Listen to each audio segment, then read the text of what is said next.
Okay, everyone, today is the third of our Nintendo RPG games, and today we're talking Pokemon Red and Blue.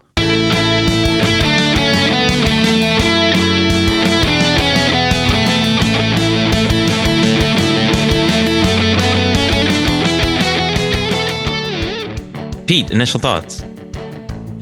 All right, great. I'm really excited about this one. So first, I want to take you all back to a time when a young boy, aka me, was in 4th grade, and it was a very gloomy, rainy day during the lunch period, and so we had to have recess in the classroom instead of going outside and playing because it was raining. And I noticed my friend, Chris, was playing a Game Boy game with a distinct red-colored cartridge. So at the time, pretty much all the cartridges were that drab gray color, right? So I went up to him, asked him what he was playing, and he essentially said you have to capture monsters in balls and use the monsters to fight other monsters, like something like that. And I was like, that sounds pretty dumb. And then I went on my way. And then it must have been like a week later, every kid in the class was playing the game and collecting the cards and watching the cartoon. So obviously the game he was playing was Pokemon Red. Right? So that was how I was introduced to Pokemon way back in the day. And I also want to say something else for my initial thoughts. So this is obviously, Red and Blue we're talking about, the first ever Pokemon game to reach the States, right? In Japan it was Red and Green, right? So anyway, in my opinion, an easy case could be made that this game has had the largest impact on the gaming world and really the world beyond, more so than any other game in history. So with that fact, even though it's not really a fact, it's my opinion, in mind, there's so much knowledge already about these games in the general gaming population. But I feel pretty good about the fact that I have a lot of cool things that I've deep dived that I think a lot of people listening probably never knew about and will find pretty interesting. And then I'm sure we're going to share some more personal brothers stories about the game and go down nostalgia road. Tom, give us your initial thought. Yeah, so I was introduced similarly because Pete and I went to the same school and had all the same classes. Same friend. Same friends, yeah. Yeah, I'm not going to beat around the bush. Like, the Gen 1 Pokemon is probably one of my favorite games. And, they're technically 2 games, or 3 games actually, but lumping them together, they're collectively one of my favorite games of all time. And we were actually considering Pokemon Red and Blue for our most hours played category. It didn't end up making the cut, but that should just tell you how much these games meant to us growing up. Yeah, and I'll just say that I was Pokemon Generation 1 was sort of the one Pokemon generation that I really, really cared about. I think I was sort of aging out of it a little bit, but those are really great games, and I really enjoyed playing them, and went back and played Pokemon Blue for the podcast here, and we'll talk a little bit about that. But I don't want to get too much in the initial thoughts, but it's certainly a really good, iconic, and important game. Pokemon Red and Blue and Yellow were developed by Game Freak and published by Nintendo. Pokemon Red and Blue came out here in the States on September 28th, 1998, and then Pokemon Yellow on October 19th, 1999. Pokemon Blue and Red and Yellow is a role-playing game, and as Pete mentioned in his initial thoughts, you catch monsters to fight other monsters. Gotta catch them all. So for those that don't know, I'm Anthony, and along with my 2 brothers, Pete and Tom, this is Brothers and Boss Battles, a video game showdown. Here's how the show works. Each of us picks a game that fits within a genre or category. The first 3 episodes of that genre or category, we will discuss one game a week in detail, talking about story, gameplay, effect on the gaming community, and more. The 4th episode in the grouping is the Bro Down episode, where we will have a courtroom-style debate, each of us defending the game we chose while attacking the other 2, and ultimately declaring a winner. All right. Most people probably know Pokemon, but the Gen 1 Pokemon Blue and Red, and then a little later Yellow, is a role playing game. So and it came out on the Game Boy in those years, and it's only really available on the Game Boy even up until this date. So it really was Go ahead, They Tom. did make. I just want to mention that they did end up remaking the games for Game Boy Advance. That was Fire Red and Leaf Green, Right. But and yeah, and then even later on, yeah, I mean they're different games technically. Um, and then later on for the Switch, they released the Hey You Pikachu, or no, sorry, was it Let's Go Pikachu? Isn't that? Yeah, Let's Go Pikachu and Let's Go Yeah, Eevee. yeah. Those are like, Totally different.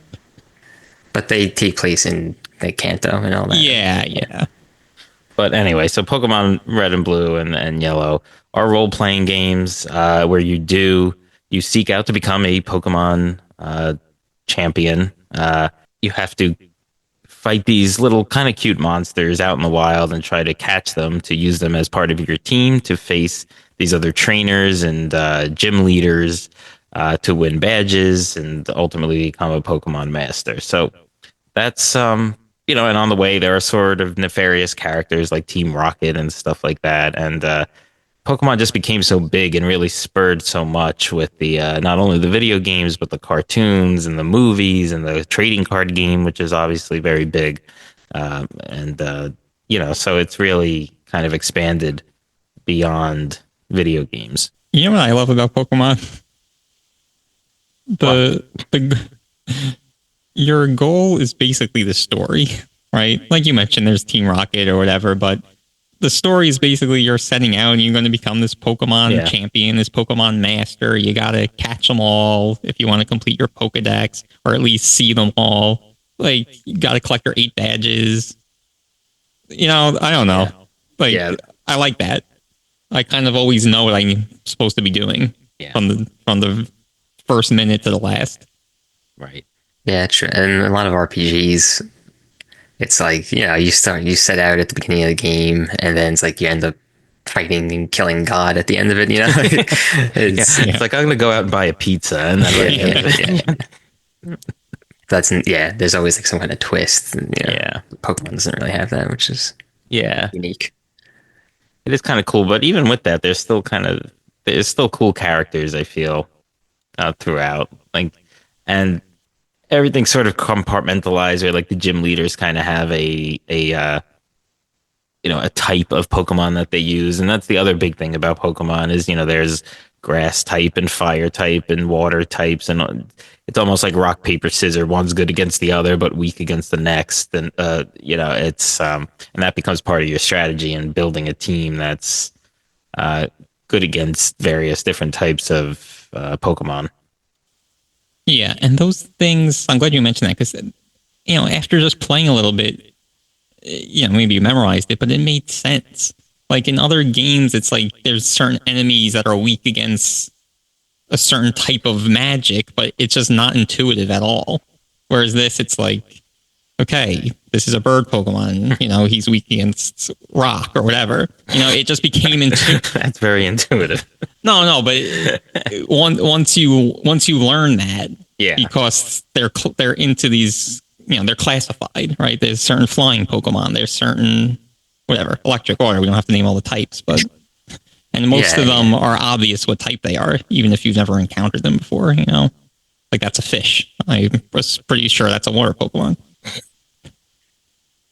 Yeah, you can tell by the attacks that they're using too a lot of the times. Yeah. What type they are. For sure, yeah. And that kind of leads to another point. Unlike pretty much any other game that I'm aware of, especially at this time, there's basically 150 playable characters.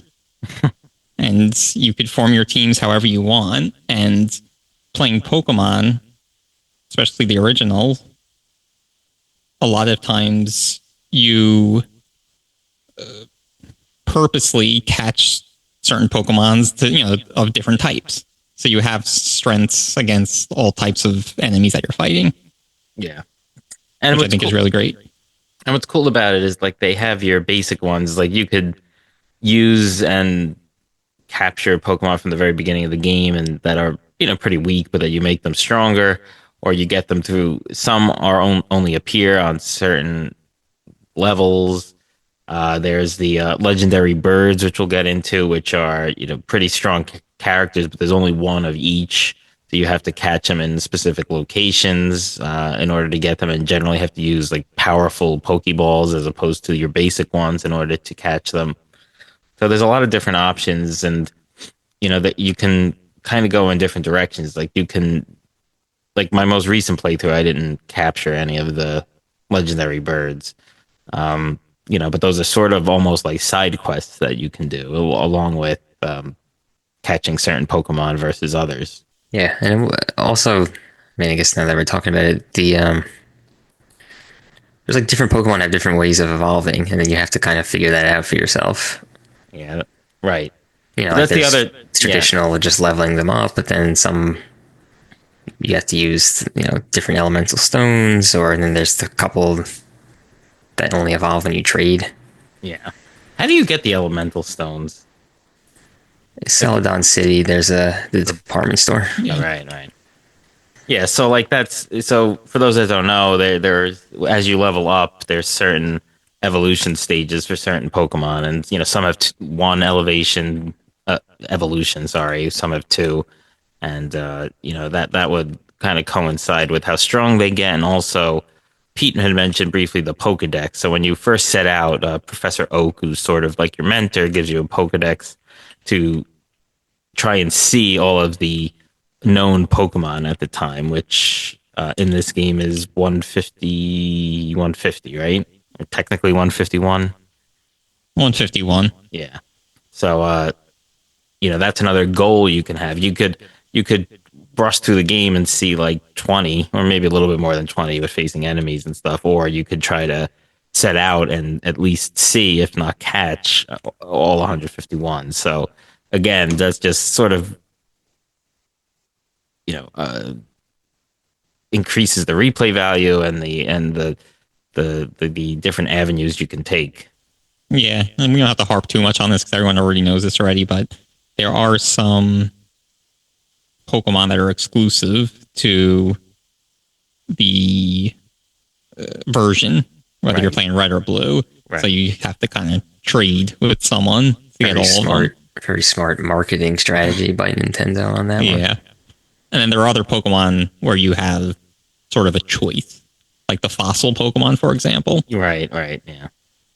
I think it's just so cool that this was out on Game Boy. Like, it really sort of, I don't know, it's probably the best and most iconic game on Game Boy. And that's saying something when you have, like, Mario games and stuff. It might be the best, most iconic game ever. We know Pete's a big Pokemon fan. Yeah. I wonder what he's going to be repping in the Burdown episode. So, Tom, you mentioned the evolutionary stones. Why don't maybe I'll try to scatter these cool things throughout the episode. So, cool things with Peter. There's a lot of cool glitches and stuff. This one, I guess, is technically a glitch. I would call it a bug, but a bug of Pokemon? No, not quite.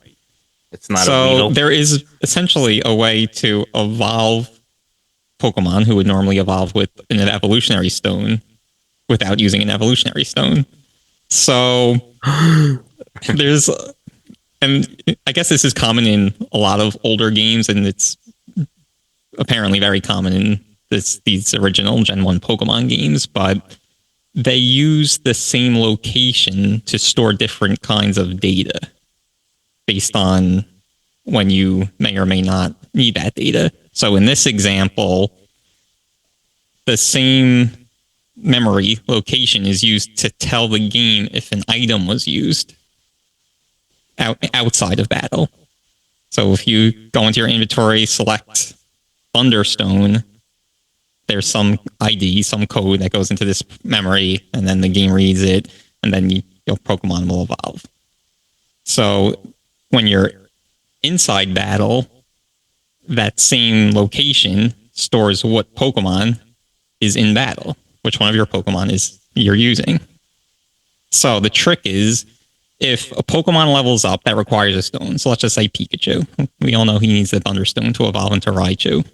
So if I use Pikachu in a battle and then he levels up and maybe the trainer has another Pokemon, so I swap out Pikachu and bring in another Pokemon, which has to be a very specific Pokemon, and in this case it would be Growlithe. And then I use Growlithe, I complete the battle. What's going to happen is Pikachu is going to evolve without using a Thunderstone. And Do you have to be a certain level? No. Basically, because the Growlithe's ID of what Pokemon you're using in battle corresponds to the Thunderstone ID of what item I'm using outside of battle. But because Pikachu, I guess, leveled up, they do sort of an evolution check. And then when they check, so then they check if the Thunderstone was used. And because the Growlithe ID is stored where the item ID would be, Pikachu evolves. Wow. Yeah. So in case anyone's interested, Executor is for the Moonstone. Psyduck is for the Leaf Stone.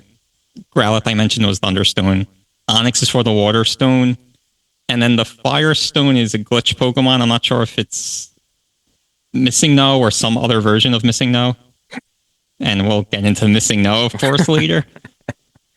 Let's go back to more basics and let's talk about the gameplay of the game a little bit. That's true. There might be people out there who don't know. Yeah, well, I mean, you go out, you walk around, and it's on Game Boy, so you're basically pressing two buttons. I mean, like A to talk to people, and also it's an RPG, so you really only need two buttons. Yeah, exactly. So you go in, when you fight, whether you're fighting another trainer with Pokemon or a wild Pokemon that you can catch, there's an attack option, an option to switch out your Pokemon, an option to use an item, or the option to run. And using your Pokeball, for example, would be an item, or one of the healing items. You'd have to go into item, and that's really it. And then in the attack, yeah, I think it's worth noting that battles are completely turn-based.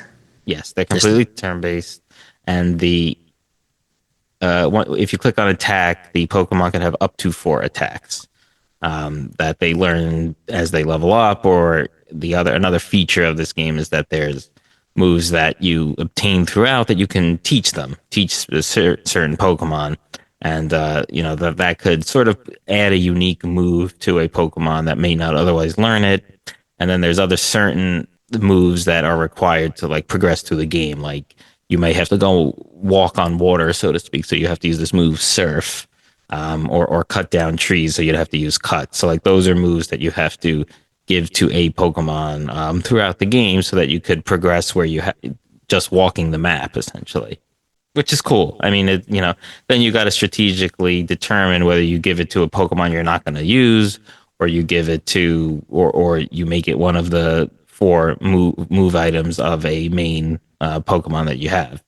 Yeah, I felt like most often I relied on a Pokemon that I was not really using as my main party member. Other than Surf. Surf wound up being a good move. Yeah, it's true. Did you mention that the wild Pokemon encounters were random? Right, you don't see them on the screen. Right, right. It could get annoying, especially if you're in a cave or something. The caves are annoying. You're just trying to get through it and figure out where to go, and you're running into enemies all the time. Yeah. You can buy a thing called Repels, which will keep that at bay. But you also kind of want to face Pokemon so that you level up. So there is a little bit of grinding I feel you have to do, but it's honestly not too bad in this game, especially because you can play the weaknesses to build sort of a comprehensive team where you could be a little under-leveled, but because you have a Pokemon that is of a type that has a strength against another type, you could still make it through battles. This most recent playthrough, I had I think, relatively low levels, especially compared to the final bosses in this game, and was able to get through most of it. I this most recent. I mean, I've beat it in the past, but this most recent playthrough, which I just finished playing because I ran out of time, I beat everything but essentially the final boss. So, and that was with a significantly underleveled team. And I'll get into those specifics because I think the guys kind of want to know because I didn't really tell them who I was using. Did you? So on this note, so I didn't replay the game for the podcast because I must have played this game 100 times in my life. But man, did you find this game especially easy, or?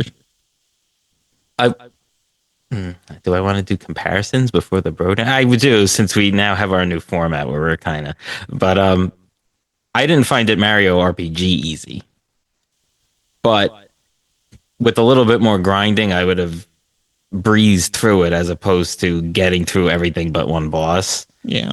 So I do kind of feel it's easy. It's not embarrassingly easy like Mario RPG, but it's easy.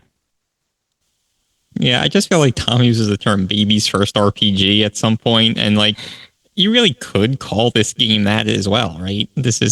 But it's harder to get through the map even if like the battles themselves aren't incredibly hard. I feel just finding where to go, where not like impossible, like where you need a guide and all of that. It's a little bit harder. Yeah.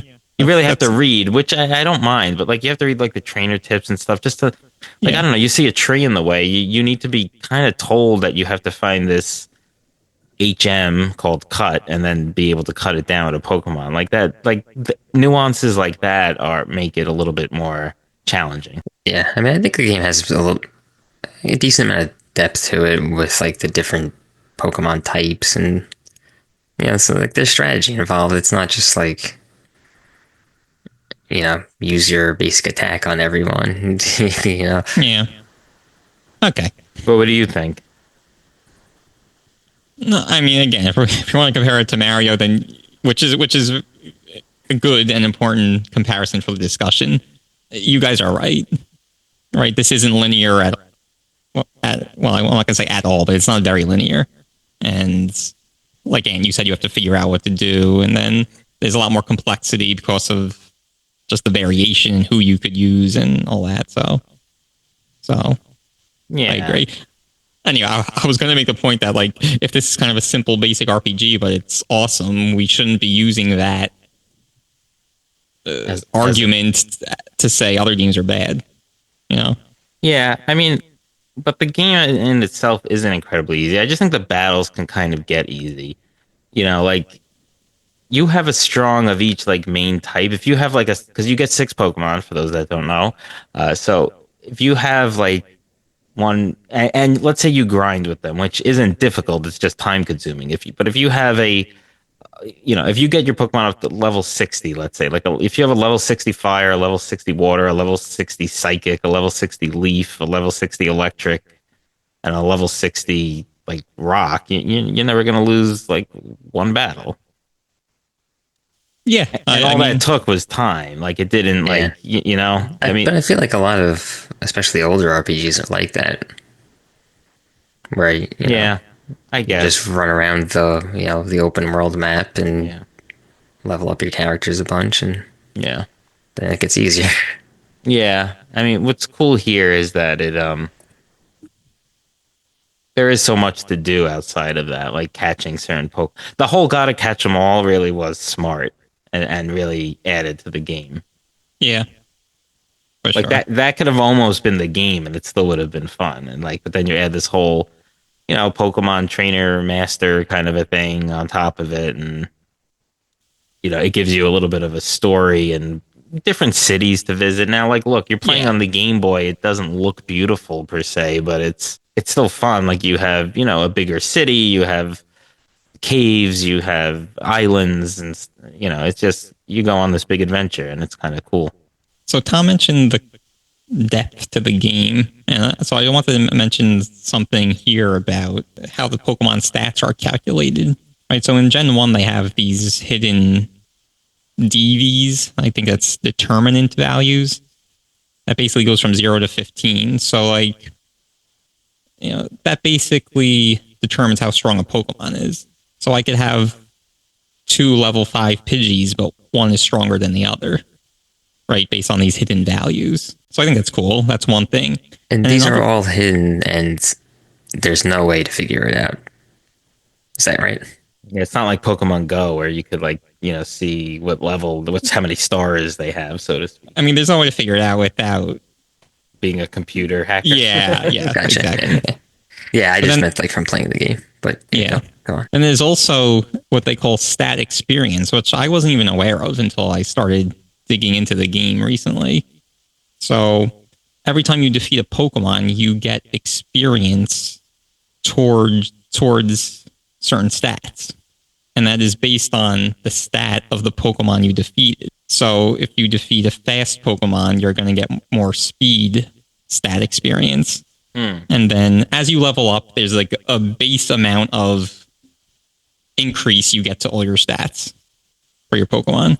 But then based on how many and, what type of Pokemon, whether they're fast or defensive or whatever, you defeated from your previous level to the level now that you're just leveling up to, you get sort of extra stat bonus divvied up accordingly. And so that's why if you just use the 99 rare candy trick, exactly, Pokemon end up being weaker than if you level them up. Level them up the tedious way. But why? What does it do to the rare candies? It just it doesn't boost their stats? You get the base boost from kind of leveling up, but you get no stat experience. But so an interesting thing about that is if you level, let's say you're level 60 and now you're fighting level 50 wild Pokemon or whatever, you might have to beat 4 or 5 of them and you level up or whatever it is. But if you go back and keep fighting level 5 Pokemon, it's going to take you a lot more battles to level up that one level, but you'll get more stat experience. Because the stat experience is just based on the base stat of the Pokemon you're fighting. It doesn't matter if they're level 1 or level 100. Oh, wow. So that's cumulative from each Pokemon you defeat before you level up? Yeah. Oh, so that's really not that it's really feasible, but that's the best way to actually get the strongest Pokemon. Yeah, exactly. And there is a cap to the stat experience for each stat. So you can't technically do that forever. Like eventually you'll have reached your limit in the speed stat experience, and then any more Pokemon you battle, you're not going to get that. But also, I know I'm belaboring this point, but one last point. Even if your Pokemon is level 100, you could still go back and do this kind of stat experience training, because the stats are not only recalculated when you level up, but also when you withdraw a Pokemon from the PC. So if you're level 100, you fight a bunch of Pokemon to get the stat experience, you could basically put them in a PC, take him back out, and it'll recalculate his stats. So I thought that was pretty cool. And the PC is where you store Pokemon in excess of the 6 you can carry. Yes, thank you for that clarification. Yeah. So the other thing that's really cool about this game is the music, for being on the Game Boy. And I have a little bit of a thing to talk about. So what's interesting about the Game Boy is that it essentially only had 4 sound wave channels. There was 2 pulse wave channels, a custom wave that could sort of be made into anything, and then a noise wave which made sounds that weren't musical. So you really only had 3 to make all of the songs in the game.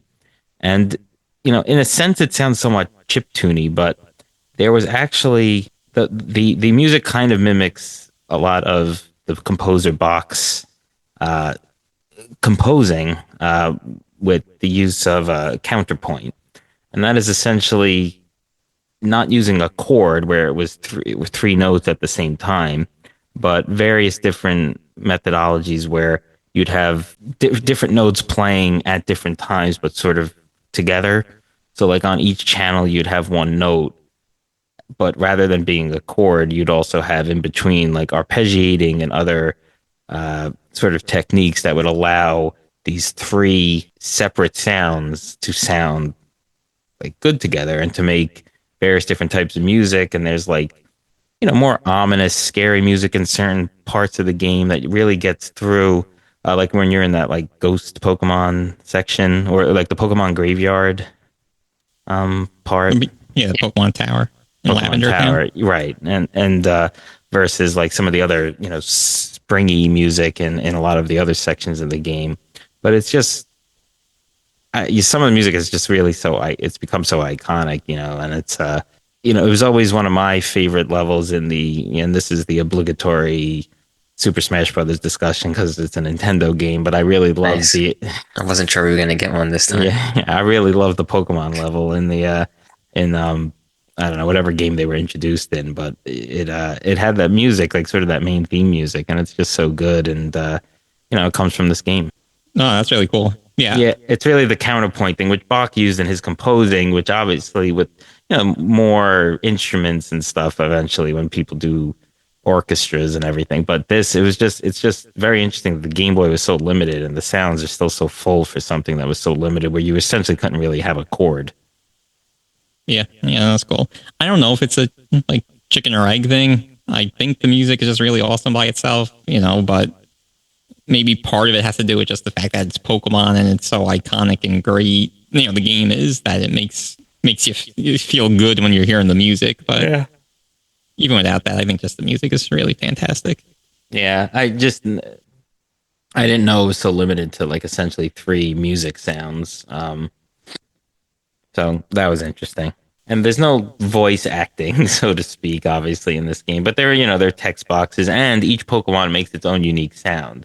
I remember, I think you guys used to like play a game where you'd play one of these sort of like very basic one note sounds and try to guess which Pokemon it was. Yeah. There was a point in time in my life when I feel like we were pretty good at identifying them. It was like random, like, and those were somehow all different Pokemon that you knew. Yeah, it just becomes a memorization. Yeah. And it was a lot more manageable when there was 151 Pokemon. Yeah, now with all the new generations, what are they up to? Almost 1,000? Yeah, I think I don't want to speak incorrectly, but I think not quite 1,000, but maybe 800s or something. Yeah. Maybe more. I don't know. But we had we had the poster of the Pokedex in our room, me and Tom did, and we basically could recite the Pokedex more or less, and we kind of knew what numbers every Pokemon was. So it was just I know this was, and the other thing, and Tom had mentioned the most hours played, how we were considering this, and I think, for you guys definitely, it sort of is just this game in and of itself was most hours played, Red and Blue, because you guys just played it a lot and wanted to complete your Pokedex and get all the Pokemon. But another reason why it was most hours played was because of Pokemon Stadium. I feel we had decided we were going to have battles against each other, but to make things fair, we all wanted them at the same level. But that level was level 99 or 100, whatever the highest they can get to is. So we grinded at least, I don't know, I'd say 20 Pokemon each to level 100. Yeah, I think we did use a few generations of games though, but this was certainly part of it. Right. So that was just a big, so that added to it. But it was cool how you could use what you had in this game in other games. That was fun.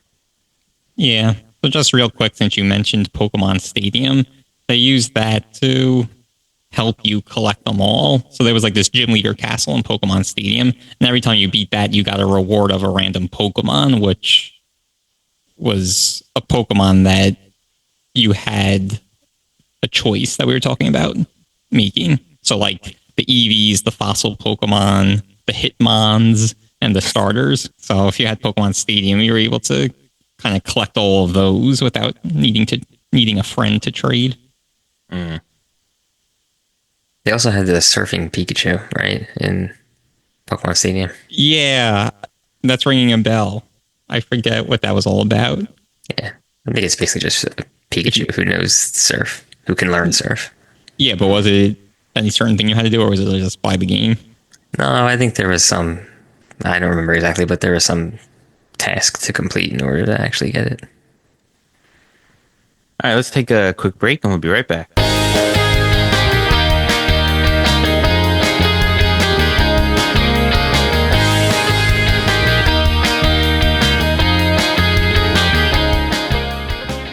All right, for this week's mid-episode filler, would you rather responses, we asked last week, which character would you like to have if accompany Mario, or if you were Mario, on your quest, since we talked about Super Mario RPG.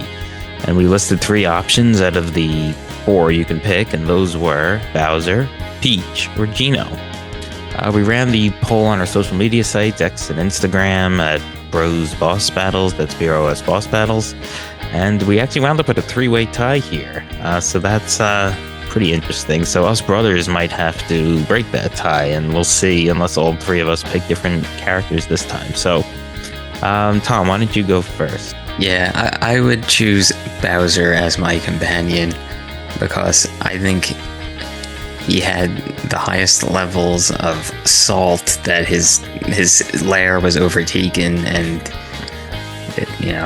that anger can lead a man or creature to do some pretty crazy things. Pete? I did like some of the saltiness that Bowser was exhibiting, but I would go with Peach. I think she had the most useful and unique skill set, being able to heal and stuff. And plus, he's been around for a while, even going back to the original Donkey Kong arcade game.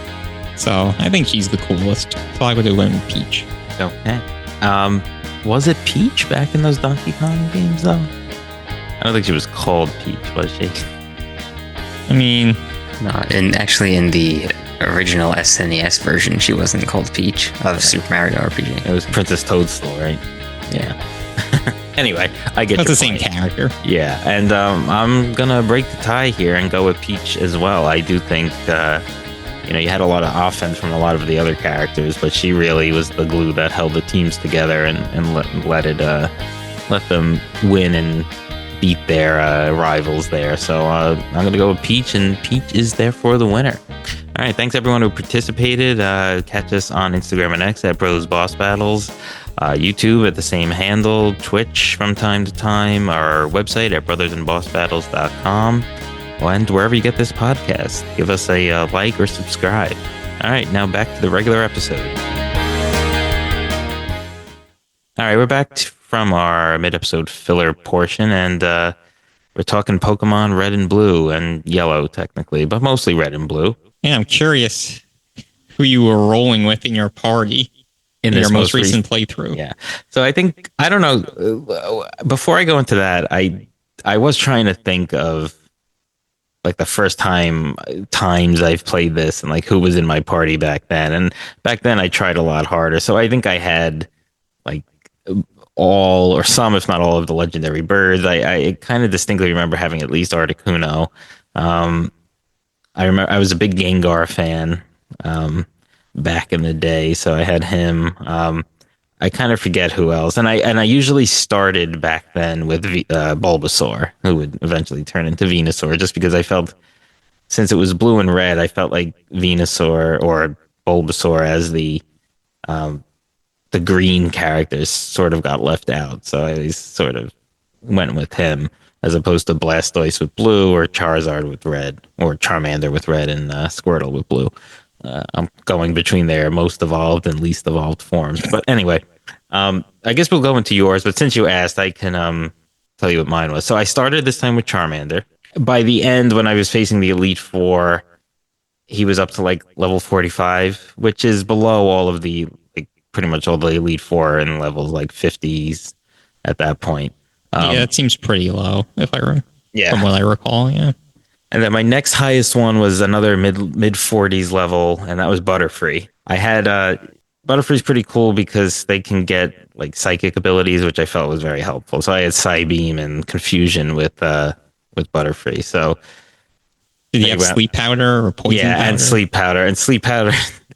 Basically, how I got to the Elite Four was sleep powder with butter. Start with Butterfree, the match with Butterfree, sleep powder, switch to Charizard, and like go attack with Charizard. Like that was essentially how I got through most of those four, and it worked until I got to my rival at the end, which is the last boss.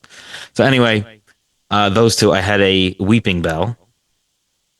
I didn't get Victory Bell because is that does that evolve with the one of the Leaf Stone. stones, Leaf Stone, which I never got.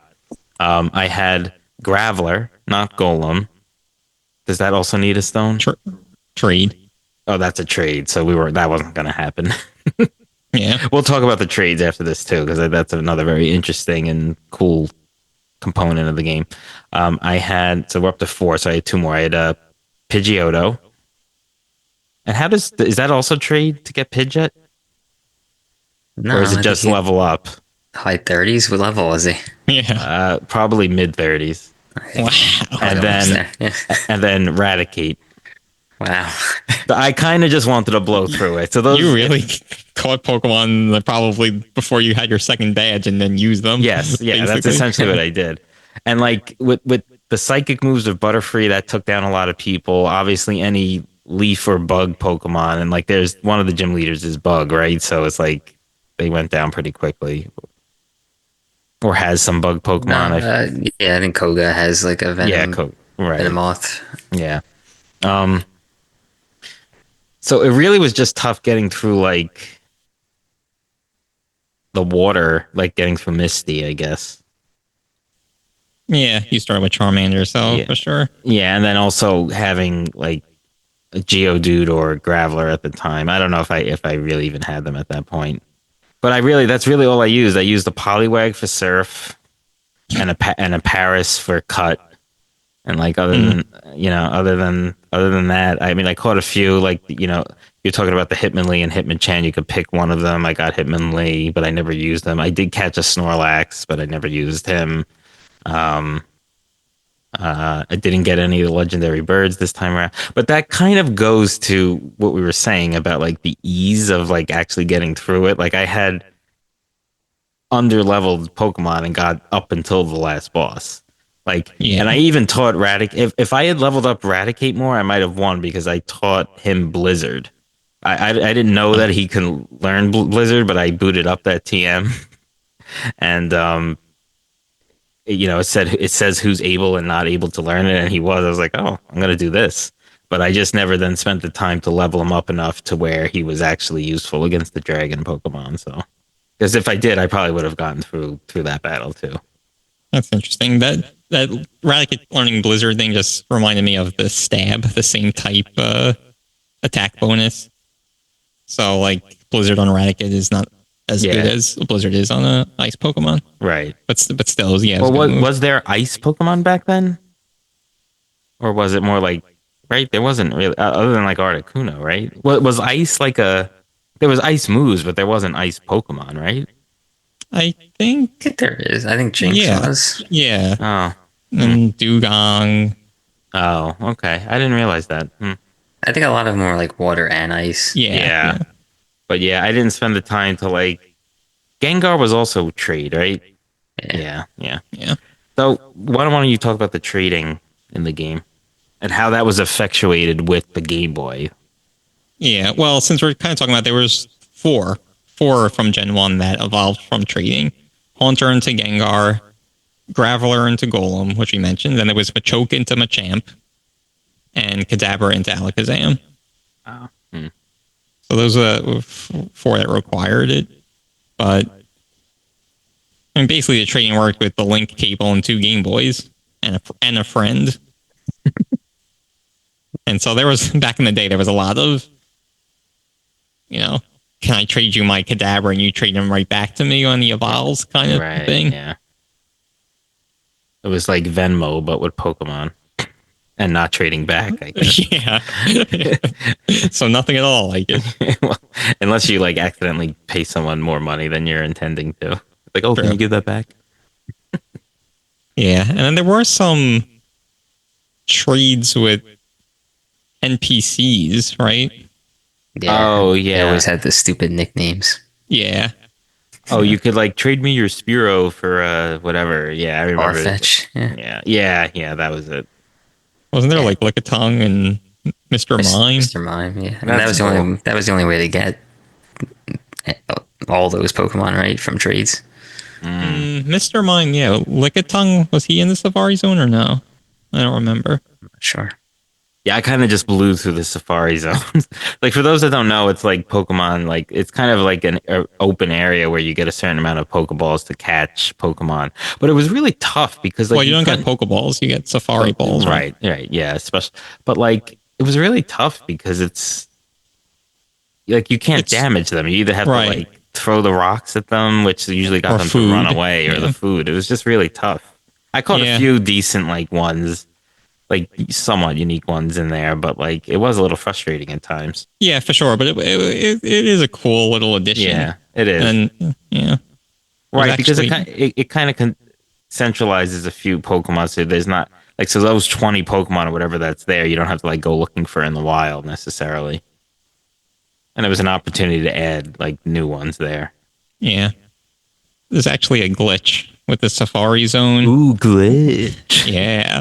So, and this sort of same concept comes up in some of the glitches, but essentially after you leave the Safari Zone, if you fly to Cinnabar Island and surf on the coast of Cinnabar Island. So actually, these are kind of two concepts that come up in a lot of glitches: the Cinnabar Island coast surfing and the kind of immediately flying to Cinnabar Island. Well, I guess that's kind of the same thing. But anyway, so the way the game works in terms of wild Pokemon is that once you reach an area where there's wild Pokemon, it overwrites or, loads up the possible, Pokemon index numbers and levels that you could possibly encounter there.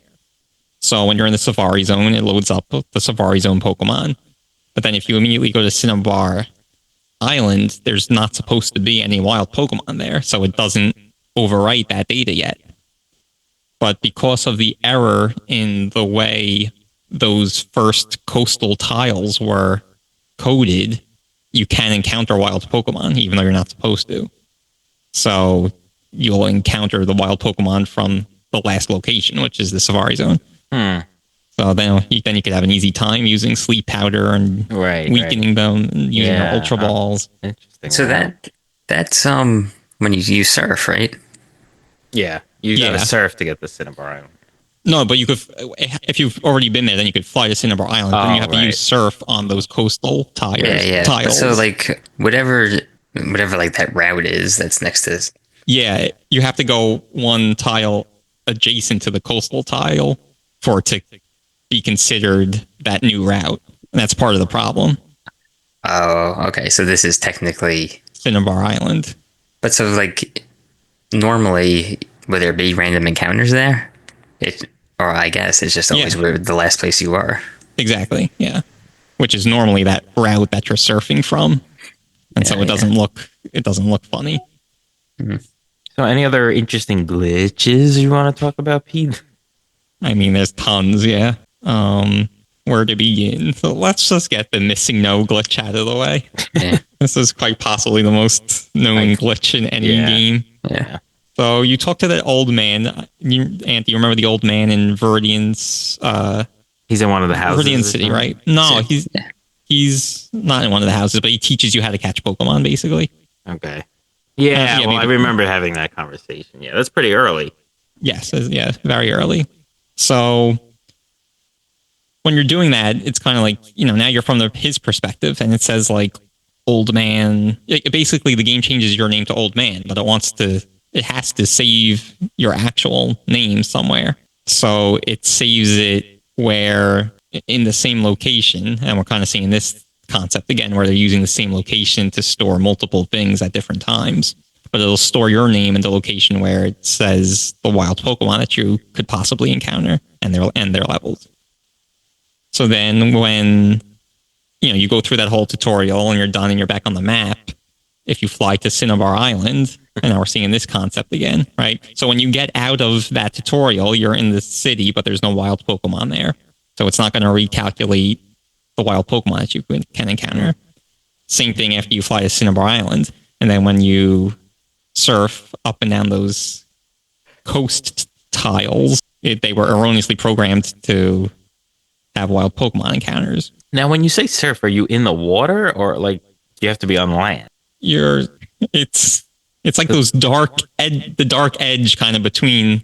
But you're not like land really, but you're surfing at that point. Surfing. You're not walking on it. Okay. You're surfing. Yeah, right. Yeah. Okay. Interesting. And then, well, keep going.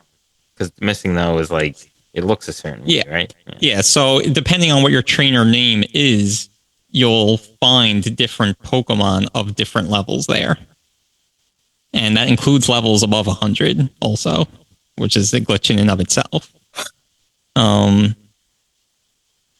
So basically, not to get too nerdy, but there are 256 possible IDs, but only 151 possible Pokemon, like, real Pokemon. Mm-hmm. So there's a pretty decent chance that some of the characters in your name that was stored where the wild Pokemon are, or should be stored, is going to lead to some invalid IDs, like some glitch Pokemon. And there's like tons of different glitch Pokemon.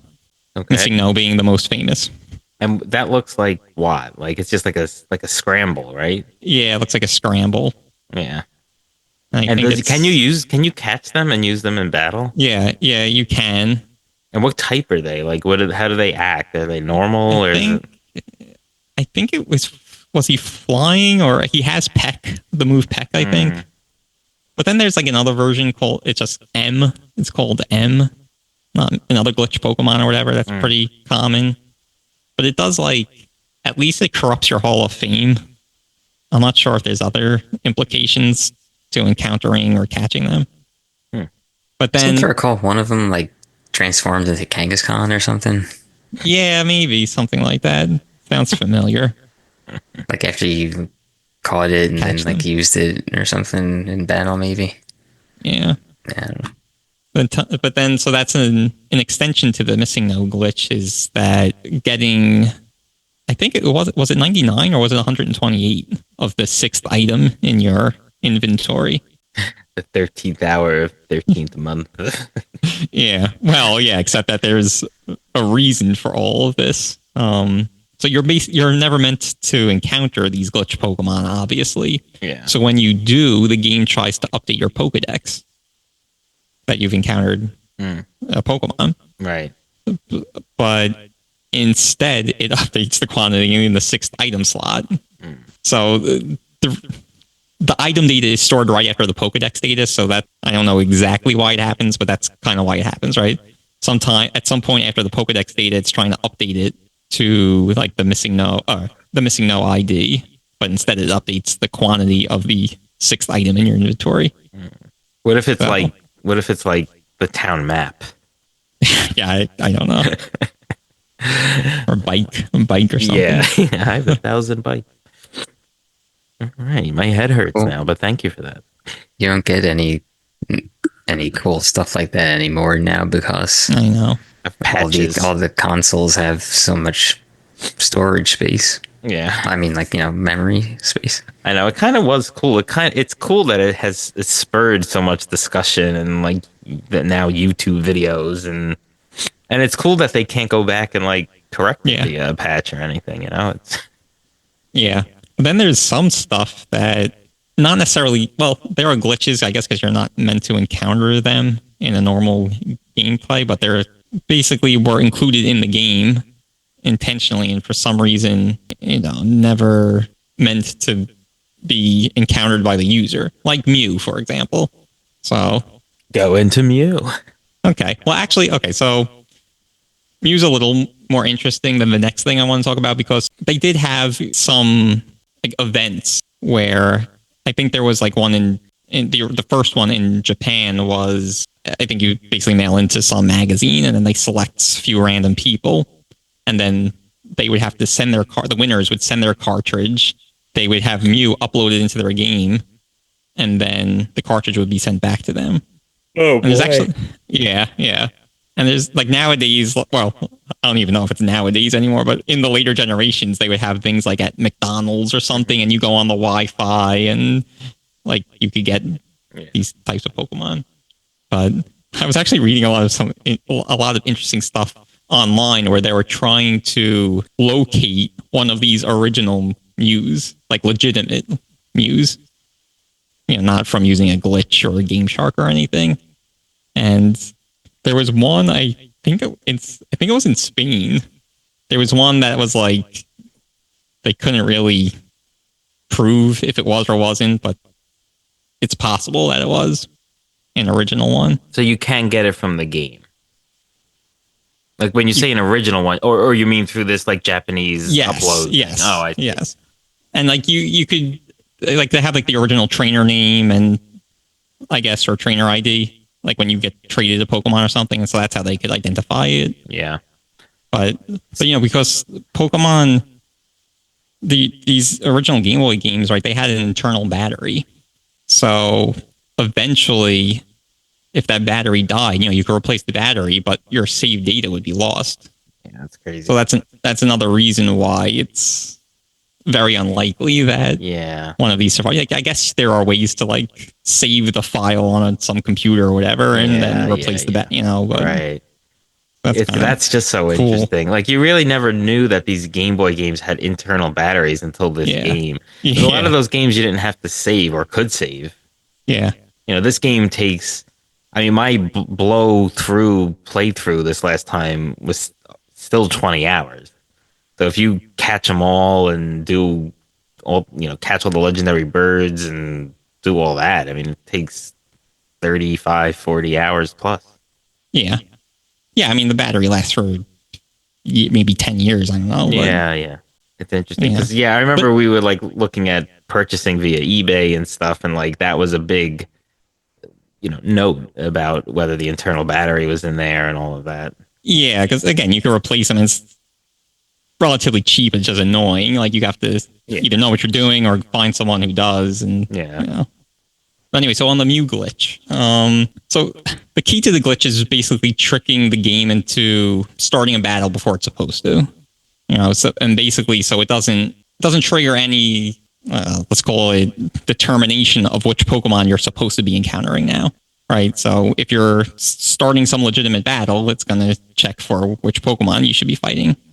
So we have to trick it into starting some illegitimate battle. So you have to use what they call the trainer fly glitch or the long range trainer glitch first. So that's when you step into the line of sight of a trainer, and then the exclamation point comes over their head. And they engage. Yeah, but as you're stepping, you press the pause button to open up the menu. Yeah. So you'll still get engaged, and the exclamation point will appear, but now you'll be in the pause menu. You could fly away. So that confuses the game. Mm-hmm. So there's three things that kind of happen. One, the game believes you're in this engaged state by the trainer, right? So you can't do any. You can't open the start menu anymore. You can't talk to other NPCs. The second thing is the game believes you're in a state where a NPC should be moving.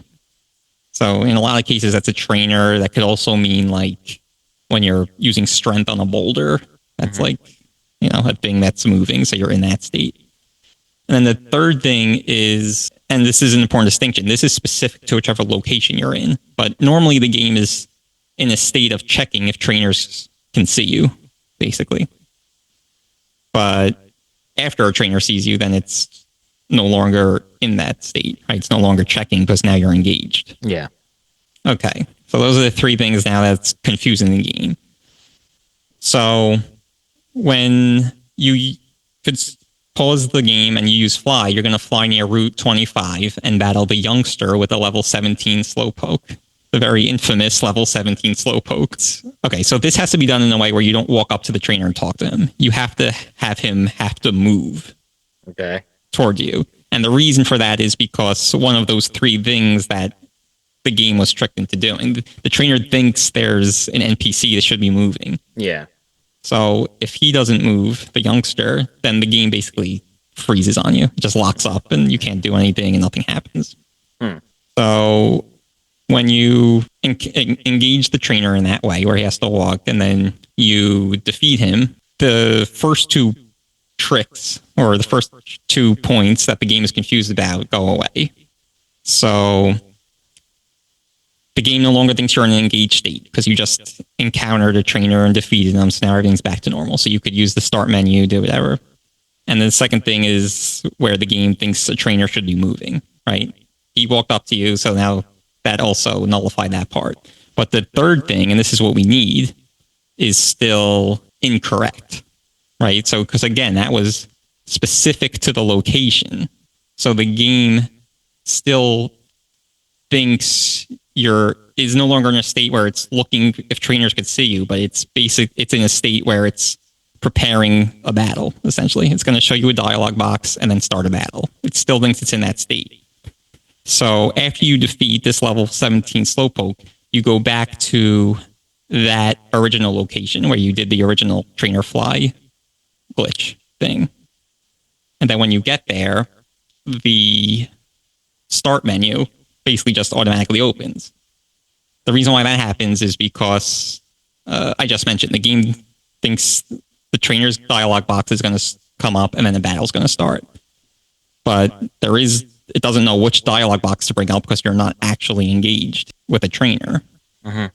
So by default, it brings up the start menu. So you just close out that start menu and then the battle starts. And that's Mew. So why Mew? Let's try to go through this fast because I don't know. The game stores a value to identify which trainer class and trainer ID or wild Pokemon. It's kind of in the same location to load up, either once you engage a trainer or once a battle starts in tall grass. So that happens when you're on the map. But when you're in battle, that location is used to store data of the opposing Pokemon stat, and specifically the special stat of the Pokemon you're battling. So the special stat of the 17 Slowpoke happens to correspond to the ID of Mew. That's why you have to use the level 17 Slowpoke. Then one other interesting thing is that usually you'll see the Mew is level 7. And what determines the level is the attack stat modifier of the Slowpoke. So I don't know if you guys know, but you could basically modify someone's stat. So in this case, you're going to use Growl to lower their attack stat, right? So you could lower them by 6 levels, or if you use a move on yourself, you could raise it by 6 levels. So the default is 7. So it could be down to 1 or... Exactly. So you could actually use Growl 6 times on the Slowpoke to encounter a level 1 Mew. How do people figure this out? Because it obviously was intended to put Mew into the game. Like, he didn't just form out of nothingness. Like, it was so the programmers programmed him in. Do they want him to be like a Pokemon you can catch? So that's why I brought up the events. Yeah. So they wanted to do it for like a promotional thing, and then but somehow someone figured out that you could get it via this glitch. Yes, that's my understanding. Yeah. Right. And then I just spoiler alert, I guess, but like you could also catch Mewtwo in this game, right? Yeah. Well, he's standard. That's more like after you beat your rival after the Elite Four, right? Yeah. Yeah, exactly. That's sort of the post game, if you want to call it that. Yeah. So I kind of wanted to talk to you guys. We talked about my most recent playthrough. I know you guys haven't played in a while, but played a ton back in the days. What were some of your favorites or teams that you might remember? Yeah, I like to start with the fire Pokemon a lot in Pokemon games in general. So I usually run with Charmander, and because of that, you have no real offense against the first 2 gyms. So that always led me to get Butterfree early on. Oh, what is that? Caterpie. Caterpie. Yeah. But I mean, he evolves, I think, at level early 10, I think, to Butterfree, something like that. But yeah, so the plan would always be to evolve him, evolve into Butterfree to fight Brock. And then also, he's a rare, like a rare encounter, but you can get Pikachu in Viridian Forest as well. So I would always try to get him, well, one, because Pikachu is like the most iconic Pokemon, obviously, but then also helpful against the second gym, Misty, who uses water Pokemon. And some other ones like, I always liked having Kadabra, like psychic Pokemon seem to be very helpful. Yeah. Pete? Yeah, I was going to say Kadabra as well. Actually, psychic Pokemon, I think, are generally considered very strong in Gen 1, and that's why they made Dark type in this next generation. Right. But another Pokemon I felt like I used a lot was Gyarados. So you caught your Magikarp and then evolved. He needed a Water Stone? No, he was level. Oh, he was just a level? Okay. Yeah, basically you would do the trick of you send him out and then recall him real quick and send out another Pokemon, and then you get your experience. Yep. I remember, I don't know if this was a shared file with you, Tom, but we had the level 99 Persian. And then he had a payday, so you get like a ton of money whenever you wanted. There's already a ton of money that you just get, again, as we mentioned in these RPGs. Yeah. Who was your starter usually? Or did you mix know. them? I feel like I mixed and matched, but Blastoise is my favorite of the evolved Gen 1 starters. So I feel like I used him a lot. Squirtle. Yeah. Yeah, I don't know. I feel like I never really, again, I must have played this 100 times. I never really had party members that I felt like I used all the time. And that's part of the fun of it. To try new ones. Yeah. I remember when we first got, because we had shared blue version for a while, and then when we eventually got a red version, we basically kept restarting the game to get all the starters, and then traded them. So we had I guess 6 of them in one. Yeah. Or whatever, 5, and then trade back. Yeah, I remember that. Yeah, that was before Yellow, where you can just get all of them anyway. Yeah. All right, let's go to this week's mid-episode filler question. Would you rather?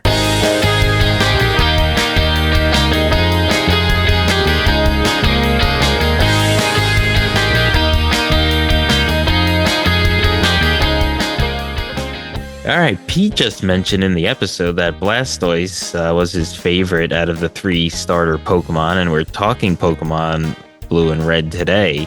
So for this week's Would You Rather question, we are asking very simply, which Pokemon starter would you rather start with? Charmander, Bulbasaur, or Squirtle? Give us your answers and visit us on X and Instagram at Bros Boss Battles. That's BROS Boss Battles. Our YouTube page with the same handle. Catch us on Twitch from time to time. Visit our website at brothersandbossbattles.com. Leave us a message wherever you get this podcast. We're looking forward to hearing your answers. All right, back to the regular episode.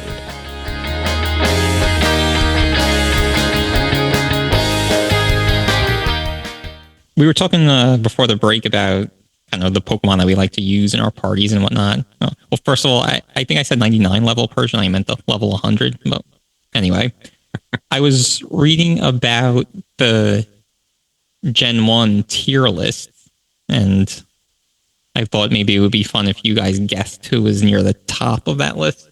Do you guys have any guesses? And this is out of the 150 or 151? Yes, that's what Gen 1 would be. Yeah. I'll guess Mewtwo. That's a good guess. It wasn't there. I'm not sure if they exclude the legendaries, because none of the legendaries were. Okay, you could have told us that, because those are obviously going to be pretty powerful. I would go with Alakazam. We were talking about how psychic Pokemon are strong, which I both think is borne out by just feeling as well as data, but I would say Alakazam. Yeah, that's a good guess. He came up a lot in kind of that second tier. So I'd say there was 3 to 5 Pokemon that were considered higher than him. I wonder if it's going to be something like... I got 2 guesses. Dragonite. Dragonite is not on the list, no. Gyarados. No, yeah, those are good guesses. So interestingly, Is it gonna be something stupid? Like, is it gonna be Butterfree? no, not that Not quite. off out of left field. All right. So the one that came up as, which seems to be the number one the most, was Taurus. Oh, wow. Okay. Yeah, I think he's fast, and I guess he has really high attack, I think. Hmm. So that kind of makes sense. The next two are kind of similar, Snorlax and Chansey. I guess the two tanky Yeah. type. And then sort of that second tier that I was seeing is, along with Alakazam, Executor and Starmie, which, they have psychic Right. moves, right? So that kind of makes sense. Yeah. I thought that was interesting. I don't know. I never really even thought about a Gen 1 Pokemon tier list. Yeah. Should we talk about our favorite parts and least favorite parts of the game? We try to do that a lot with these in these episodes, and I feel this game is as good as any to talk about that. Yes, we must. Then you go. Okay. Yeah, I don't know about specific parts. I mean, we mentioned Lavender Town and Pokemon Tower. I thought that was really cool. And it really does feel creepy. And Yeah. the whole thing with like Marowak and the ghost and that stuff. So I like that. I like the Snorlax encounters. I don't know. I just think that's kind of a cool, neat It is little cool. thing. You have to get the Pokeflute to like wake him up to fight him. Yeah. And you see him, but you're like, how am I going to wake him up? How am I going to get past him? Yeah. And then I also mentioned the fossils before. When you go into the museum and stuff, it just always feels like there's going to be some secret there, or I don't know. I always remembered being in that museum, so those are some cool parts. Yeah, Tom. Yeah, those were cool. I don't really have anything that specific. I mean, I would just say, like, more generally speaking, at the beginning of the game, like the Pallet Town through like Cerulean City, I feel like were always highlights. So you're kind of like, I don't know, you're deciding like, oh, how are you going to build out your team and stuff like that. But what types you have covered and like what are you missing? Yeah, I thought it was cool. I forget what I think you're in one of the caves where it's where you first encounter the ghost Pokemon, and like they sort of just almost show up as ghosts and like run away, and you can't do any, like they don't have any defining features really, and then you have to, I think, beat that Marowak at the end of it, and then they start appearing. Yeah, that's the Pokemon Tower. Yeah, I think that was a really cool part. Yeah. So that really stood out to me. And then, I always liked where you kind of have to choose. So like the very beginning of the game where you're choosing your starter, or when you're choosing the fossil Pokemon to eventually get either Kabutops or Omanite. I thought that was cool.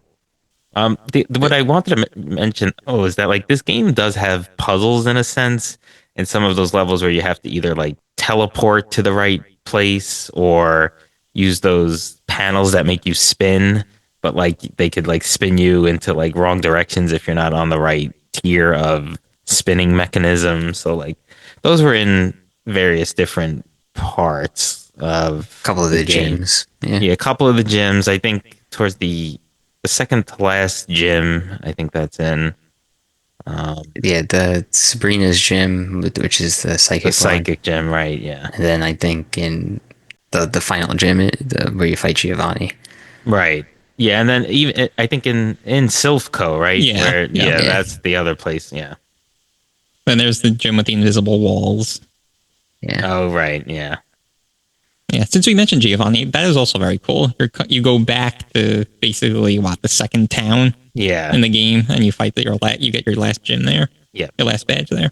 Yeah. Pretty neat. Yeah, it brings you first full circle and then off to the Elite Four. Yeah. I did want to talk about a few more things. Another cool part is when you're going into the SSN, is it called? Oh, yeah. And then there's that truck on the outside, that little truck off to the side that you can't really access. Yeah, you can use strength and then muse underneath it. Yeah, well, that was the childhood rumor. Yeah. There was a lot of hoaxes that I wanted to bring up.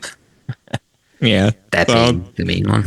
Yeah. So I guess you can only you can't access it without surf, I think, right? And I think it's like on a little patch of land, so you would need surf and strength, Yeah. which you don't have at the time. No. So then there was all these manipulations to how to get those things before you have the ship leave. And I think you could basically go onto the ship, get whatever you need there, and then black out. Maybe, and it wouldn't leave. And I'm not sure, but anyway, that was obviously a hoax, as Tom said, but a very infamous one, and something I always remember every time I see that truck now. Yeah. What But about the? What? I was gonna bring up some of the other like stupid things that were floating around the internet. Yeah, go ahead. There was, so many things regarding the polka gods. Various ways of obtaining them, but the one that I remember most vividly was if you beat the Elite Four 100 times, I think it was. Right, yeah. That's like a April Fool's joke. Yeah. Then, eventually, after the 100th time, Professor Oak would take you to like this new area where you would have all these new, I guess, kind of legendary Pokemon. Wow. Oh man, and people try that and waste so much time. Mm-hmm. Yeah. Did you guys try that? I don't specifically remember trying and like tracking how many times. Yeah. Like I'll get there eventually. Yeah. And one of those polka gods was Peekaboo. Because at that then time, he became like Marill. Yeah, Marill, images right. of like the Gen 2 Pokemon had started to surface. Yeah, Peekaboo. And another one was Mew 3. Like a Simpsons Naturally. episode. Like Y box. Any other ones? There was another one that I don't recall, but when I was looking up some stuff, it seemed to be pretty prevalent, and this was a secret garden behind Bill's like little shack where you find him in whatever the route that's by Cerulean City, north of it. But yeah, apparently there's some like an area that you can see behind there, so people are always like, "Oh, like what's back there?" Like it looked like some place that you can eventually get to, but yeah. And what was supposedly back there? People claim that there were other like Pokemon, rare legendary Pokemon there. Yeah. Bill is another cool character, and he kind of like morphs into a Pokemon or something. Oh yeah, because he like went into that transporter or something with another Pokemon. Or that's funny. All these hoaxes and things. But it just goes to show how big this game was. And then, like we mentioned briefly, the cartoons and the game, the card game. I always forget that this came out first, and then the card game, right? Pokemon was a video game first and foremost. Yeah. Yeah. Yes, that's right. What about that super secret final boss battle against Professor Oak? Oh wait, that actually is in the game. That you could access with a glitch that I wanted to talk about. I'm not going to go into details too many details, because basically it's the same glitch as the Mew glitch, right? So in Mew, you fight the level 17 Slowpoke. You could encounter any Pokemon you want, basically, right? But instead of that Slowpoke, you have to face whichever Pokemon has the special stat of the ID of the Pokemon you want to battle. But remember, I did mention one thing where the wild Pokemon and the trainer information kind of stored in the same location, and it's just different values. So if instead of fighting that level 17 Slowpoke, you fight a Pokemon with a special stat of, I think it was 226, then going through that same stuff, you would, instead of encountering Mew, you would encounter Professor Oak, which I think is really it would really be cool. A trainer battle? Or? Trainer battle, yeah. Okay. Would it have? Because I remember seeing like images, that people have obviously faked, and one of his moves was book throw or something, and throw a book at you. I do think I remember that. Yeah. Throw the book at him. So actually, there's one other thing. I think I was also talking about using growl to Yeah. impact their. I think you have to do that too to encounter Professor Oak. So it has to be the 226 special stat plus using growl to modify their attacks 3 to 6 times. And so there's 3 different variations of the Professor Oak battle. One for each starter. Right at the beginning of the game, you select a starter Pokemon, your rival selects a starter, and then there's one remaining. So the proper battle would be the one that was remaining, but you can access all 3 of his teams. He had, to answer your question, Taurus, Gyarados, I think it was Arcanine, maybe an Executor, and then that's the starter Pokemon that remained. Were they high level? Yeah, they were higher than your rival at the end of the Elite Four. So, That's cool. So pretty like, much. it seems like they was meant to actually Yeah. be. So like, why didn't they just include that in the game? Yeah. Yeah, I'm not sure for whatever reason. Because one of the hoaxes was that after completing the Pokedex, getting all 150 or 151, then you would go back to Professor Oak and he would fight you. Yeah, and who knows? Maybe that is when you were intended to fight him. I don't know. Some people think after you get Mewtwo. Some people think after the Hall of Fame credits kind of roll. And but can't that be tested? Like, well, no. I mean, it's not in the game without the glitch. Yeah. Like, you can't access it without the glitch, I should say. Right. So that really wasn't going to be part of the game. Or maybe it was going to be, but they didn't intend it to be in the game. I think the end game. Like, I think at one point they intended it and then they removed it for some reason. Right. It was a scrapped feature. Yeah. That's interesting. It's really, that's really cool. I think that's, I don't know. All of these glitches and things are just so awesome. Yeah. There's actually one other, or there's a couple of other things, but there's a thing I wanted to mention. It's not really a glitch, but this Lost City. I don't know if you guys know or read about that, but some early concept art shows that there's an island on the map between Vermilion and Celadon City. And it's really interesting because this map basically looks exactly as it is in the final game, just without this extra square, the city. And so people think that it was meant to be accessed from the SSN. Right? Instead of coming right back off where you started, you would take the SSN to that island, that like island city, and then take another ship to Celadon, I think. And that route actually makes more logical sense than what you actually have to do. Like, I think you have to backtrack and then go underground and like do these kind of not straightforward things. So it's interesting. And then just one other point on this. In the code, I guess, there's these fly locations, which are usually the cities, right? But I think there's 11 of them, and then there's a 12th fly location that's empty. So people think that there was one in there and then removed, and think it was this lost city. Oh, that's something I never knew about, never read about as a kid. I thought it was really cool. That is cool. Yeah, there really is so much. It's like theories on a show you like or something. It's like, like on Lost or something. We would always read up on theories, and it's just so cool that this game has all of these. Speaking of theories, these games, prompted a lot of fan theories about certain things. I don't have to go into all of them, but it's just some cool ones. One that I thought was cool was that the weaknesses for psychic Pokemon, they seem a little kind of random, I guess.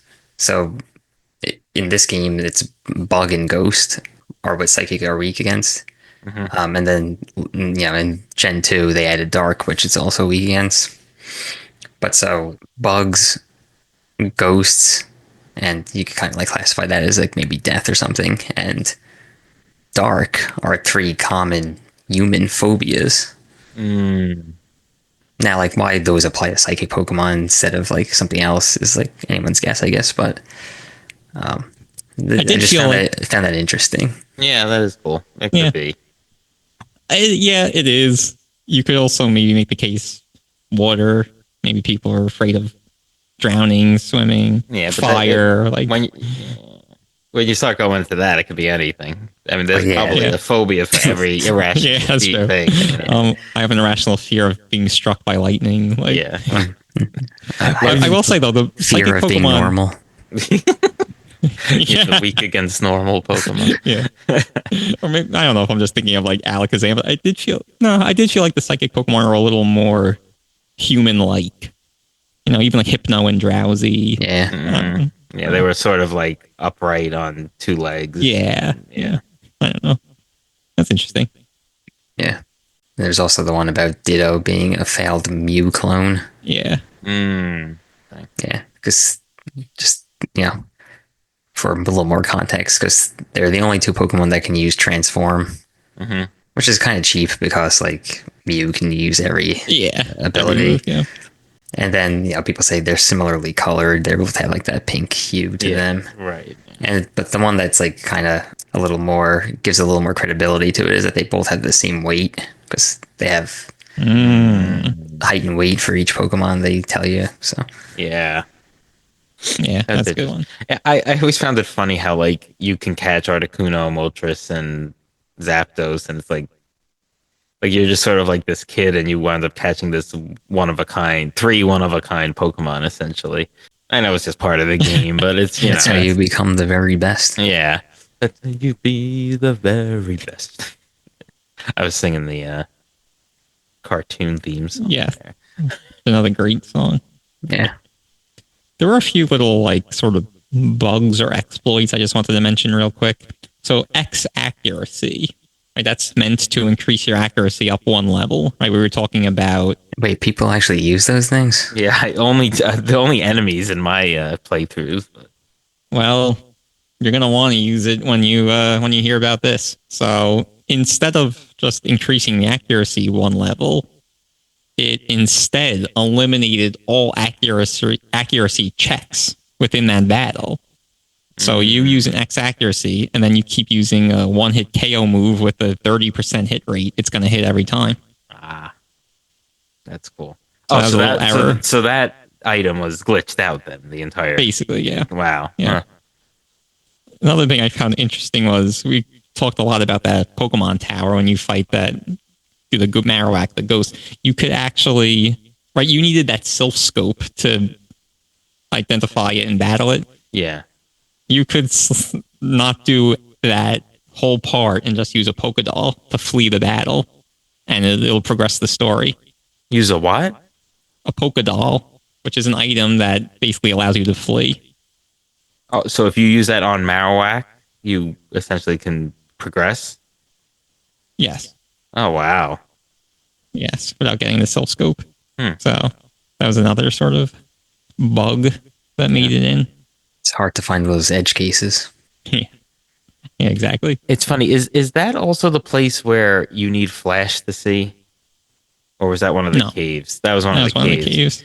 Yeah, so I didn't get flash because I didn't find it before. So I went through. And what's interesting is, like, you can see it's not pitch black. Like, you can see the outline of the walls. So, like, you can make it through. That's funny.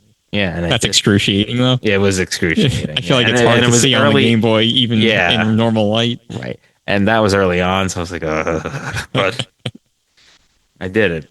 So I mentioned accuracy just now. There was also a little bug in the way the game calculated accuracies.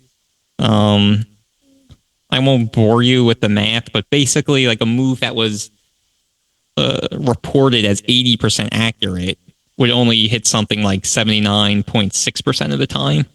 So, yeah, round it up. Those damn liars. Yeah. Yeah.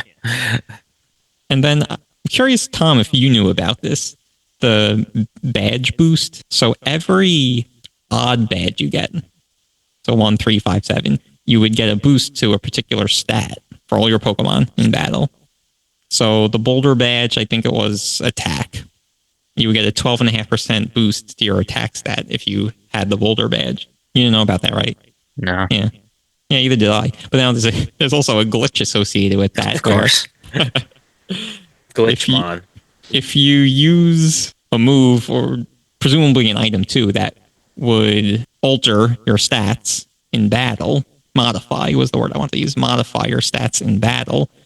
The glitch would recalculate your stats, but it would also reapply these boosts. So let's say you had the Boulder badge and the Thunder badge, is it called? And so you have the 12.5% boost to attack and to defense, I think the Thunder badge was. And now you used a move that raised your attack. It would reapply that 12%. So you would already have the 12% at the start of battle, and then it would reapply the 12.5% in recalculating what your new stat was. But it wouldn't just do that for attack. It would do that for all the stats that you had the badge boost for. So it would also boost your defense. Wow.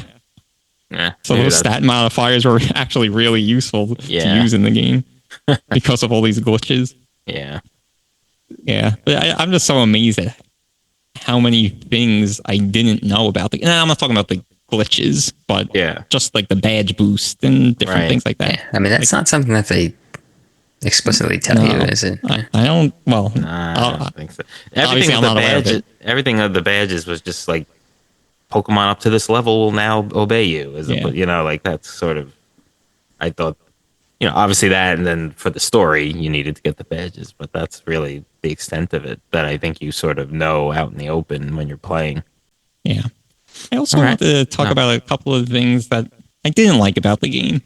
It's not so much I didn't like about them, but I have one for this too. Okay. Why don't you go first? Yeah. So my one complaint is that I find that it's a very viable strategy to just use your starter Pokemon essentially for the whole game. Which is essentially what I did with my Butterfree. No. I mean, like just use your starter Pokemon. Like literally. Yeah. Well, I mean, pretty much literally. Yeah. So, like you just kind of power level them. Mm-hmm. And, I mean, like even if you're at a type disadvantage, you still just like can basically kill anyone in one hit. Yeah, you're right. Yeah. I mean, that takes the fun, like, I don't know, in my opinion, that takes a lot of the fun out of the game. So it's like, why would you even do that? But with RPGs, this is what you could do. This is kind of the fundamental problem. I could train everyone to level 100. Well, okay. But that's not using one Pokemon. No, you're right. He's saying literally you could use one Pokemon the whole game, and it's like... Yeah. You can get through the game without catching a single... Well, that's not true, because you need it for the HMs. Yeah. But I know what you mean. Yeah. No, I'm saying, but you could always just grind so much at the beginning where you're just steamrolling in most of these RPG games anyway. Yeah, but... I don't know. I guess my point is that like one of the core components of this game is building like a team of Pokemon, of 6 Pokemon, and you could completely bypass that. But it's not like you have to go out of your way to grind more with this one Pokemon. It just you use it for every battle, and it's going to be higher level, right, than whoever you're going up against. Yeah, that's true. So the things I wanted to mention. I could include that as part of my final thoughts if there's nothing you guys had before final thoughts. No. Why don't you go this into your final thoughts and you could be our first final thoughter? Well, I'll be the first final thinker. So I feel like a lot of people consider the Gen 2 Pokemon to be the best Pokemon games.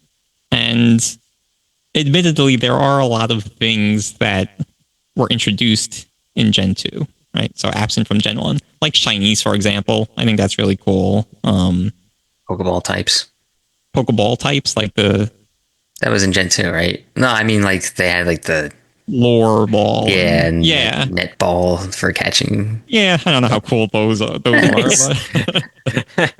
But also like the special stat in Gen 1 was just special, whereas later it was divided to special attack and special defense. But even like the genders and breeding in the daycare and stuff like that. It had day and night. Yeah, day and night. There was a clock. Right. Evolution based on like time of day and stuff. And just the availability of catching Pokemon too, right? Yeah. Like some Pokemon will only come out at night. Sorry. or different days. Yeah. There was like Swarms on Fridays, or like Lapras only appeared on Fridays or something like that. Yeah, that was cool. Yeah, all those things were cool that were missing from Gen 1. I think it was Gen 3 actually, but like the Pokemon abilities that are kind of like passive abilities, either in battle or in the overworld.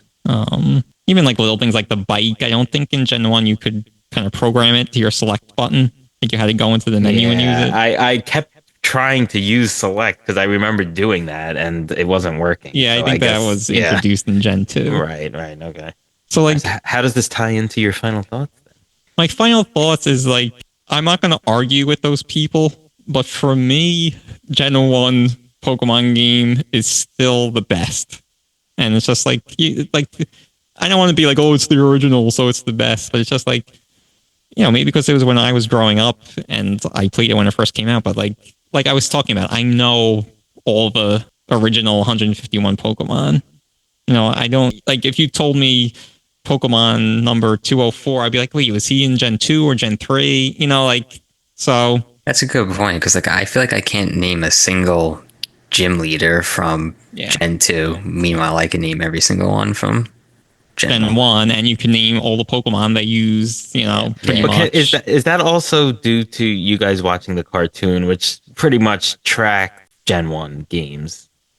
No, well, the cartoon. I know they kept making cartoons for the other generations, and too, we watched those. We watched.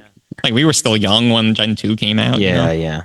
So, but like, I don't know if that's fair or not, but I just feel like the Gen 1 game, even though it was missing all those extra kind of things, there was still a lot of depth, as we were calling it earlier, to the game. And we mentioned a lot of these things earlier. So, in my book, this really might be the greatest game ever made. I'll go next. I'll say my experience with Pokemon was essentially, at least for the mainline games, was Generation 1 a lot and a little bit of 2. And then I kind of stopped after that. I might have played more, but I really don't remember any of them. But Gen 2, I was still sort of into, and Gen 1 I really liked. And, I probably am not as good with naming every Pokemon and all of that as you guys, but I sort of stopped caring after those first couple of generations. But I really liked Gen 1 and playing with you guys and, importing them into Pokemon Stadium and playing there and just all of that and comparing Pokemon that we used. And it's just a really good game. It's a good RPG. I like the turn-based RPGs. It has a very cool world that isn't that impossible to get around, like with some RPGs, especially at this, very early mid-90s level on the Game Boy. So, kudos for that. Great music with limited resources, or limited abilities, really, because of the limitations on the Game Boy. And just, these iconic characters and a cool sort of concept of catching them and, using them in battle and, becoming a gym leader. There's not really a big epic story, but you kind of go on a big adventure, and that really makes it relatable and cool. Well, as relatable as catching little monster animals and making them battle are. But, just, an iconic game. And this was the start of it. So, Pete, you didn't say whether you recommend or not, but I know you probably do. I would say if you could get your hand on a game, it's fun just to play it on the Game Boy, like not emulate it or anything like that. Like, play it on the Game Boy if you can. That it's not overly expensive to get, so if you have the means to do it, it's a good time, and I would recommend it. I definitely recommend it, and if you do get your hands on one, you should try some of those cool glitches that we were talking about. All right, Tom, finish us off. Yeah, there's not much more to be said here. I mean, obviously, listening through the episode, you know how we all feel about the game. It's a classic for a reason. Yeah, I mean, I would agree that it's one of the best games ever made also. Yeah, and I mean, let's hope that, to get this game in more hands, like for the generations to come, hopefully they get it released on Nintendo Switch Online, the Game Boy package. Yeah. I know, every time there's a Nintendo Direct, people are always wishing for that. Still hasn't happened yet, but maybe soon. And when that happens, if you haven't played Pokemon Red or Blue, definitely do it.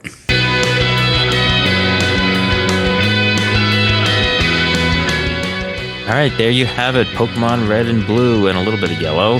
This has been Brothers in Boss Battles, a video game showdown, and our third of the Nintendo RPG category. Our next mainline episode, we will be having our Bro-Down episode, where Earthbound, Super Mario RPG, and Pokemon Red and Blue go up against each other. Catch us on Instagram and X at Bros Boss Battles, that's BROS Boss Battles, YouTube, Twitch. Check us out on our website, brothersinbossbattles.com, and wherever you get this podcast. Make sure to subscribe to get all the latest episodes. All right, everyone, thanks for listening. Goodbye.